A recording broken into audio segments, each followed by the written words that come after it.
Welcome in, ladies and gentlemen. Austin the Stache. Joining me today is Dr. Josh Field, Superintendent of Seward Public Schools. Good morning. How are you doing? Great. Just thanks for having us on, and I really appreciate the opportunity to talk a little bit about Seward and the great things that are happening at Seward Public Schools. Well, one thing that I really wanted to focus on when I started on the morning show was I wanted to reach out to more than just the York community, because York and Seward, they go hand in hand, it seems like, or at each other's throats every once in a while, depending on the situation. I know the public library summer read-off every year is super competitive. Seward always seems to win that every year. Well, that's good. We are very competitive with each other. I know the rivalry between Seward and York goes a long ways before even my time, but it is a great opportunity to kind of talk a little bit about Seward Public Schools. Absolutely. So first things first, Josh, talk a little bit about your experience as a superintendent and your experience as an educator. Yeah, so this is my 27th year in public education. I started my career out in Liberty, Missouri as a fourth grade teacher, and then became an elementary principal there in Liberty, and started to have our first child. And so I'm originally from Northeast Nebraska, so got the feeling or got tired of my child, my 21-year-old, crying for about 6 hours straight in the car to go back to visit grandparents. And so ended up in Millard Public Schools as a building administrator there for 5 years. And then been now in Seward for 13 years. And like I said, 8 of those years I've been as superintendent. Very nice. My wife and I, right before we decided to have kids, were like, listen, Orlando is a 24-hour drive away. I don't think we can handle this. Let's move back and make it a little easier on ourselves. Because we made that trip a couple times. 24-hour drive. I couldn't imagine. The 6.5, 7 hours is long enough for me, so I couldn't imagine 24 hours. Luckily, there was a nice stop in the middle in Nashville. That was always the best part. But so you've been with Seward Public Schools for 13 years. Yeah, but 8 as superintendent. Yeah, for 8 years. What has been kind of a lot of the big changes from when you first started with Seward Public Schools to now? Yeah, I just think it continues with technology and just keeping up with everything that is happening in public education, and it's just important for us with curriculum changes and things that are happening. It is important for us to do our best to be innovative, but at the same time, be conservative. You know, we live in a conservative community and always watching property taxes and everything else that goes along with that, but also doing our best to provide the highest quality education we can for our students. And what kind of goes into that, especially because there are so many opinions all around the place about public schools and what should be taught and all that sort of stuff. With you basically being the head guy, the final decision maker, what goes into that when you're deciding on curriculum and that sort of stuff for Seward Public Schools? Yeah, we do a very comprehensive process, and so it takes us for about 1.5 to a year to go through that curriculum revision. And so we look at our curriculum every 7 years. And for one of the things that is expensive, but also we're doing that to be aligned to our state standards that come out every 7 years with new standards. So within that process, we involve teachers and administrators, and then we begin that by also giving updates to the board. And then as we get closer towards the end of that, we also think it's important to get parent input. And so we spend a lot of time having nights where parents can come in and give us their input on the curriculum and the resources that we're looking at. Then ultimately it comes down to a school board decision and voting that new curriculum in. But we feel like we have a very open, honest, transparent communication process within our curriculum, which allows us to be successful in just getting those implemented and adopted when needed. Let's talk a little bit about some of the things going on at Seward Public Schools right now. You know, is there a thing that stands out to you as like, man, Seward is really doing it right here in this area? Yeah, I think for us, our big driver for us has been our strategic planning process. And so we're in our third strategic plan that takes us, goes through 5 years at a time. And within this process, it really allows us to be innovative, but at the same time, celebrate the great things that are happening already, but also what are things that we can do better or improve upon. And a few of those things that we really have looked at is, as you know, the attraction and retention of teachers is a big piece with your wife being a teacher in Absolutely. LPS. How can we do our best to attract the best talents? And the ability to have those teachers in the classroom is very, very important to us. And so our success is dependent upon the great staff that we have and continue to have that great staff. So that's just one example of our one of our strategies within our strategic plan that I think is very helpful. We also continue to look at facility updates and needs. Safety and security of students is a top of mind for everybody at all times. And just those communication pieces. What are we doing to communicate with the parents and with our staff members and with the students to make sure that everyone's on the same page as we move forward throughout the school year? Talking about teacher retention and trying to find good candidates, what is that process like? Especially because, I've talked to Superintendent Bartholomew at York, and, even they are a couple of teachers short than what they would like. How is Seward combating that and dealing with those issues? Yeah, it's tough. And I think one of the things that we're seeing is the pool is shrinking. And so, for example, we've had some spaces or some teacher openings that, in the past we'd maybe get 15 to 20 applicants, and now we're maybe getting 2 to 3 applicants total. And so I think one of those things is just that there's not a lot of people going into the field of education, which is a sad situation, and we need to do our best to try to grow our own. And so one of the things that we've also done is we have started a program that really looks at, it's called Educator Rising.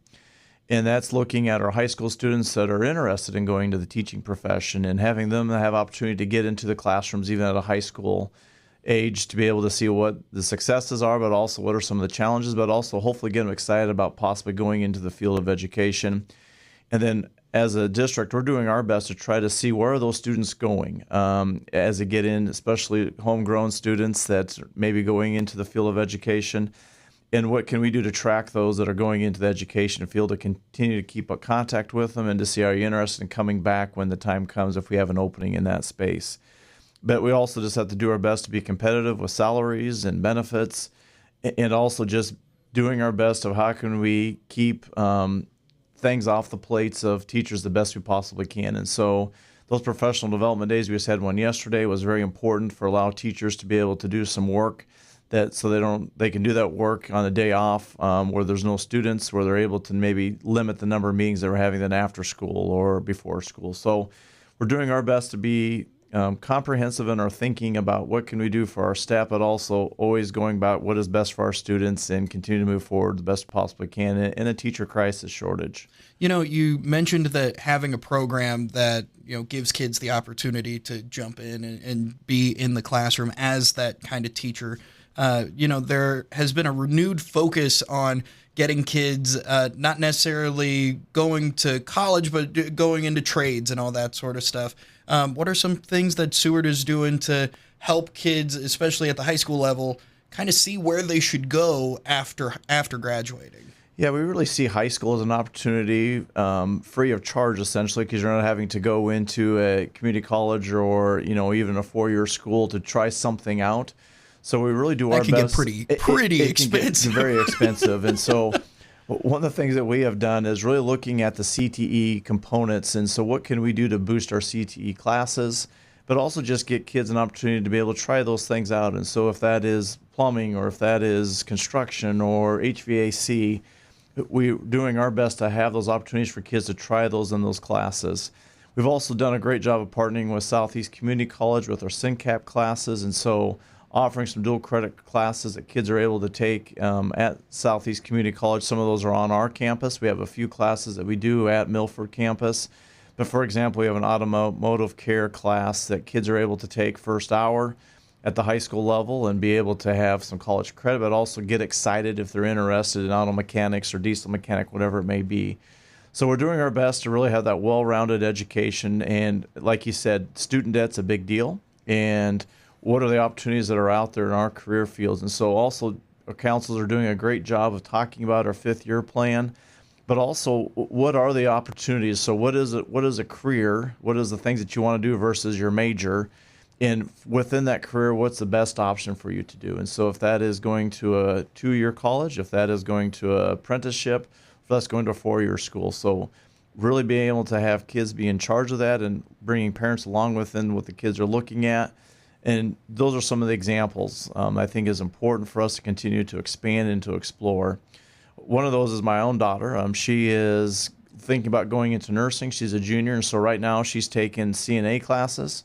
So within that, she's able to get that CNA certificate if she passes everything, and then have exposure to working in one of our nursing homes or assisted living care facilities in Seward to be able to experience those things before she decides full-fledged she's going to pay for the schooling, or we're going to pay for the schooling, to be able to handle those components of she might be excited about. That's really cool. That's really, really cool. Are there some other programs that Seward Public Schools is doing, maybe for elementary age kids or for parents of elementary age kids? Is there anything specific Seward's doing there? Yeah, I think it's always that foundation is such a huge piece. And so for us, it's looking at the science of reading and the components of having a strong foundation of reading skills for kids is we think is very, very important, and is the foundation of being successful down the road. And so really trying to get all of our students the best we possibly can, reading at grade level by the end of third grade. As you know, the research shows that if the kids are not reading at the end of third grade at that level, it'd be hard for them to ever catch up. But also just providing the programming and interventions and supports that are needed for students to be able to be successful and get the extra help that they needed so they are at that reading level. At the elementary school, I also think it's important for us, for those students that maybe already get it, or how can we do our best to high ability learners and be able to expand those learnings for kids.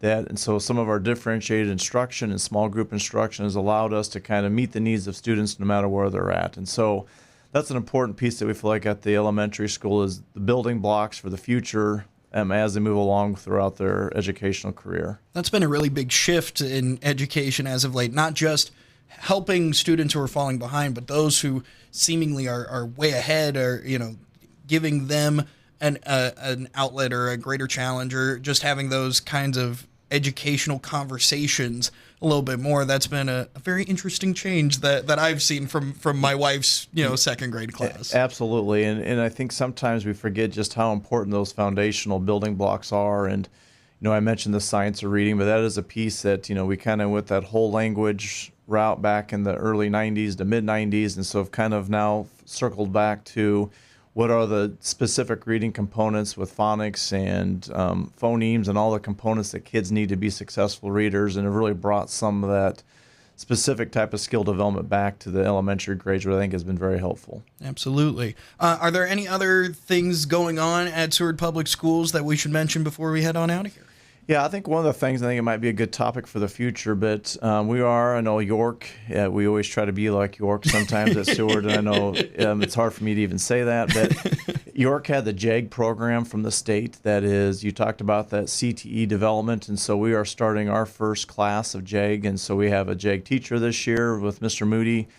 And that's something that we're very excited about, of, like you talked about, getting kids excited about what are the career fields and some of the CTE components of career technical education. And so getting them out to job sites, getting them out of apprenticeships, or getting them the opportunities to even shadow somebody that's a plumber or someone that's an electrician, to be able to see and hopefully help provide some quality workers for the future. And another component of that is, Governor Pillen talks a lot about, is how can we keep these students in state, and how can we make sure that we're doing our best to not have the brain drain where everyone's leaving the state, but also what are we doing to help provide, because there's lots of jobs out there for people. And we think the JAG program that is funded by the Midlands is a great piece for us to get started, and we're very excited about that program as we grow that. That's awesome. And if anyone has any questions or wants to get involved with Seward Public Schools, what's the best way for them to do that? Yeah, the best way is really just call district office, or to feel free to give me an email that's on the district website. And our district office is 402-643-2941. I'm happy to answer any questions you may have, or to be able to lead you in the right direction. But we feel very fortunate to live in a community that supports our school, and also just that they're all in with Seward Public Schools. And so that's something we feel very fortunate about. Dr. Josh Field, Superintendent of Seward Public Schools, thanks for joining me today. You bet. Thanks for having me.